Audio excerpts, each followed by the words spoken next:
ఉపాసన కొండెల సోషల్ మీడియాలో ఎప్పుడు యాక్టివ్‌గా ఉంటూ వీడియోస్ షేర్ చేస్తూ ఉంటుందనమాట. సో, రీసెంట్‌గా రామ్ చరణ్ అలాగే వాళ్ళ అత్తయ్య వంట వీడియో షేర్ చేయగా ఇక లేటెస్ట్‌గా వాళ్ళ అత్తమ్మ చేస్తున్న అత్తమ్మాస్ కిచెన్‌లో ఈ మధ్య వంటకాలు అలాగే ఆహ్, వాటి గురించి పోస్ట్ చేస్తూ ఉందనమాట. ఇక లేటెస్ట్‌గా సో, నానమ్మ ఏం చేస్తున్నావు అంటూ పలకరిస్తూ మీ కోడలు పికిల్ చేయటం లేదా అంటూ సో, మ్యాంగో పికిల్‌ని సో, అత్తమ్మ కిచెన్ వాళ్ళ కోసం తయారు చేస్తున్న బ్యూటిఫుల్ వీడియో అయితే షేర్ చేసిందనమాట.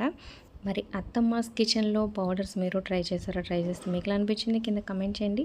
Like, share, subscribe for more videos. Subscribe చేసుకున్నాక పక్కన ఉన్న బెల్ ఐకాన్ ప్రెస్ చేసి ఆల్ అనే నోటిఫికేషన్స్‌పై క్లిక్ చేయండి. ఇక సమ్మర్ స్పెషల్ మ్యాంగో పికిల్ అయితే రెడీ అయిపోతుంది. సో, ఫ్యాన్స్ అయితే వెయిటింగ్. సో, ఈ వీడియో మీకెలా అనిపించింది కింద కమెంట్ చేయండి. అలాగే డిస్క్రిప్షన్ లింక్ ఉంటుంది ఆన్లైన్ షాపింగ్ ఆఫర్స్ కోసం ఒకసారి చెక్ చేయండి.